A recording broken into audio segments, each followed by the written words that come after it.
नमस्कार दोस्तों। विनेश फोगाट जिन्होंने कुश्ती से अलविदा कह दिया। मां कुश्ती मेरे से जीत गई, मैं हार गई, माफ करना आपका सपना, मेरी हिम्मत, सब टूट चुके हैं, इससे ज्यादा ताकत नहीं रही अब। अलविदा कुश्ती, आप सबकी ऋणी रहूंगी, माफी। दोस्तों ये माफी विनेश फोगाट ने नहीं, पूरे देशवासियों ने मांगी है। किससे? इस सत्ता से। क्योंकि दोस्तों ये वो नहीं, 140 करोड़ देशवासी हारे हैं। सत्ता के उन चंद चाटुकारों की कुर्सी की भूख अभी बाकी थी। इस भूख के कारण देश ने एक बहुत बड़ा हीरा खो दिया। इस अलविदा से हमने कुश्ती को अलविदा कहा है।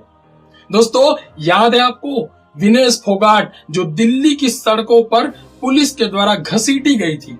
यह अपमान भी सहा देश ने, और आज ओलंपिक ने बहुत बड़ा थप्पड़ जड़ के दिया है भारत को। उन्हें डिस्क्वालीफाई करके अलविदा कहने पर मजबूर कर दिया। कौन है जिम्मेदार? ओलंपिक के अध्यक्ष को।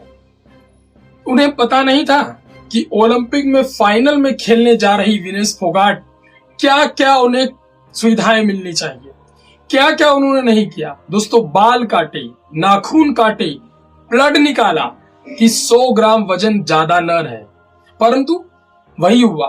शायद किस्मत को दोष दे या इस सत्ता की भूख जो अभी बाकी थी वो पूरी हो गई।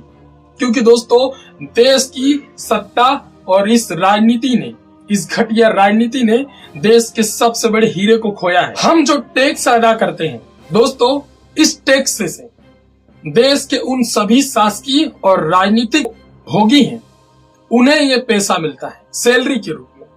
हमारे टैक्स का किस तरह उपयोग किया जा रहा है आज आप देख रहे होंगे। आज देश के उस खिलाड़ी ने अलविदा कहा है जो देश को गोल्ड मेडल जिता सकता था। सिल्वर भी नहीं मिला और गोल्ड भी नहीं मिला। विनेश फोगाट ने यह ट्वीट किया है एक्स पर। उनका एक ट्वीट देखिए। इस ट्वीट में उन्होंने कहा है, मैं माफी चाहती हूँ मां, कुश्ती मुझसे जीत गई, मैं हार गई, आपका सपना टूट चुका है, अब मुझ में इतनी ताकत नहीं बची। अलविदा कुश्ती। 2001 जब कुश्ती शुरू की थी, 2024 जब उन्होंने कुश्ती से संन्यास ले लिया है। दोस्तों इस खबर को सुन करके देशवासी का दिल रो रहा है। कौन है जिम्मेदार, सत्ता या घटिया राजनीति? देखिए मैं मानती हूँ कि आज का दिन जो है वो बहुत विनेश के लिए भी बैड लक रहा और सभी देशवासियों के लिए भी बैड लक था। क्योंकि जहां हम एक गोल्ड के लिए नजर टिकाए बैठे थे कि हमारे सिल्वर तो पक्का हो गया है और अब विनेश के गोल्ड के लिए जीतेगी और देश के लिए सोना लेकर आएगी, और अचानक ऐसी घटना हो गई है जिसपे बिलीव करना मतलब मुमकिन नहीं है या विश्वास नहीं हो रहा है, वो वाली चीज है।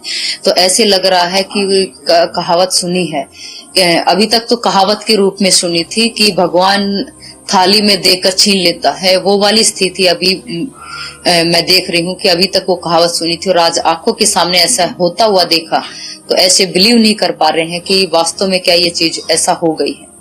जहां हम गोल्ड की ऊपर नजर टिकाए बैठे थे, वहां न गोल्ड है न सिल्वर दिखाई दे रहा। जय हिंद।